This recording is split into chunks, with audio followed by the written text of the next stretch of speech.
Welcome to the Inner Athlete Podcast, where we help young athletes, parents, and coaches build strong, resilient, and high-performing athletes for sport and life. I'm Trent, head strength conditioning coach and founder of Inner Athlete. Each episode, we break down the training, mindset, and habits that actually matter, from strength and speed development to injury prevention, confidence, and long-term athletic growth. Whether you're a parent trying to support your child or an athlete chasing their potential, you're in the right place. Let's get into today's episode. So I see a lot of parents come to me with, someone on social media said that this is the only way to do something, and I have to implement it for my child. And the thing is that we are all unique. We've all got different fingerprints, and our body's needs are a little bit like that as well, in that they're quite unique. So there's some general, guidelines that we can give, but at the end of the day, if your child, for example, I had one the other day where a mum came to me and she said, he's just still hungry all the time. He's so hungry, 14 years old. Sounds like me. Yeah, right? A 14-year-old boy being really hungry. Unusual. Yeah, no. not uncommon. And she said, he's eating so much. And I said, so if he's hungry, then he needs to eat more. And she said, I'm a bit worried. And he wasn't an athlete necessarily, but he was doing a lot of activity. And we just made sure that he was eating enough of things that were going to fill him up at breakfast, lunch and dinner. So making sure that those were a little bit higher in protein and a little bit higher in fiber to meet those needs. And his body was just asking for a little bit more. Plus, because he was going through puberty, uses up a lot of energy.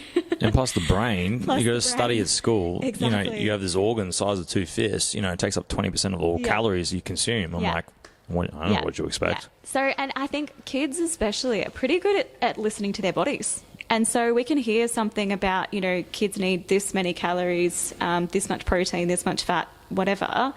But if their body is actually telling them that they need a little bit more, that's okay. Because we're dynamic human beings. We change every day. Yeah. And I think, because my background, I'm part Māori, so obviously my diet, my ancestral diet is going to be a little bit different for what my ancestors ate. Yeah.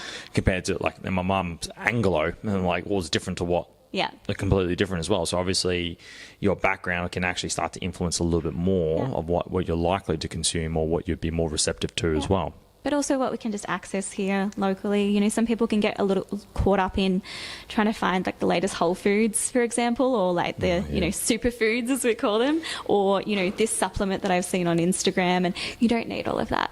You don't. Obviously, we want to make sure that the diet is full of different nutrients, which you can get from a variety of different sources depending on your finances and what you can access locally and your heritage and all of the things that you enjoy eating.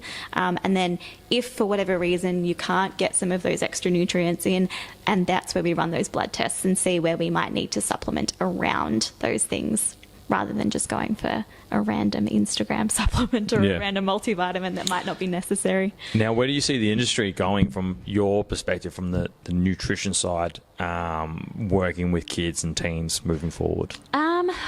I think this is a long way off, but I think we are probably moving towards more individualized nutrition. So from a genetic perspective, but also factoring in all of those things I was talking about. So the types of movements they're doing, what they enjoy, and just the general needs. I suppose as nutrition science evolves, I also think gut health is a really, really big one that we really need to focus on. Is part of that driven by obviously tennis is on at the moment. A lot of the tennis players are using a lot of wearables. I got a lot of athletes that use a lot of wearables, whether it's the Whoop bands or the Garmin's or whatever it may be, right?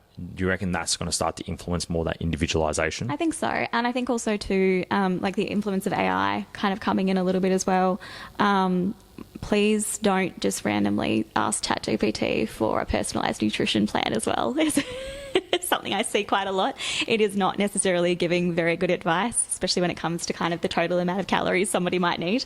But I think AI will be influencing that a little bit over the next sort of 10, 15 years. It'll get smarter. And it will be able to personalise things for us a little bit more as well. And like you were saying, the wearables, our understanding of what our body needs more on a genetic and individualised level, I think is important.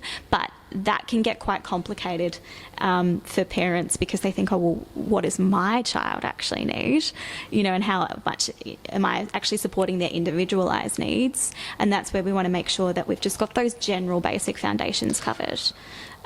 before we complicate things. And then if there is still symptoms, like if your child is generally getting enough protein, roughly, enough carbohydrates, fueling around their training sessions, they're not feeling that hungry throughout the day, but you think that they're eating enough, you're noticing that they are still able to perform, great. If not, if they've got, bloating or nausea or gut upset, or they're just not feeling like they're actually performing in their training sessions. Or they're sick on a regular basis. Like I was saying, that some morning nausea is one I commonly see with teenage girls, especially going through puberty. That's where we need some more individualized support, and someone like myself or another nutritionist can come in and help you run those tests, help you kind of look at the bigger picture of everything that they're doing. Don't feel like you have to do it on your own. Yeah. Yeah. I think it will come back down to Pareto's principle, 80-20 rule. So if you get 20% of the right, you're going to be of it correct, you're going to be 80% of the way there. And then you'll start to, but then it'll become a bit more like refined in terms of how you approach it. So whether it's going to someone like yourself or to fill in those gaps specifically in order to continue to optimize the performance side. But like we said, it's like just get the fundamentals right. See if it actually starts to make changes, and there's, all right, where are the actual gaps, and help get someone to identify them. Don't use social media to identify them. No. Get someone who's actually has the expertise and the experience to identify them for you, put some interventions into play, one or two at a time, and then actually assess and measure over a period of time as well, because they didn't get into the state quickly. So I don't expect everyone to get out of the state very quickly as well. It can take months for something to develop, and it can take even longer for the symptoms to go, but it doesn't mean that it's not working. But sometimes it's a bit of an experiment. So doing something for, generally I recommend about 3 months. So if you're adding something new or you're changing something up around the food. Is that because it's got to do with the microbiome as well? Yeah, I've been reading. That's actually pretty quickly changeable. So you can actually change the microbiome in a couple of weeks, as long as you're kind of consistently eating those things to support that diverse range of different types of bacteria. But it's actually more about symptomatic changes that can be so subtle. So it can take a little bit of time for if let's say the body is really, really stressed, and then we're trying to sort of manage the stress levels, but also introduce more of those nutrients to support, like I was saying, serotonin and dopamine, melatonin, all these things that help support mood and sleep. Then it can take at least sort of, 2 to 3 months to start noticing some of those benefits. Yeah. Unreal. Yeah. Anything else you would like to share?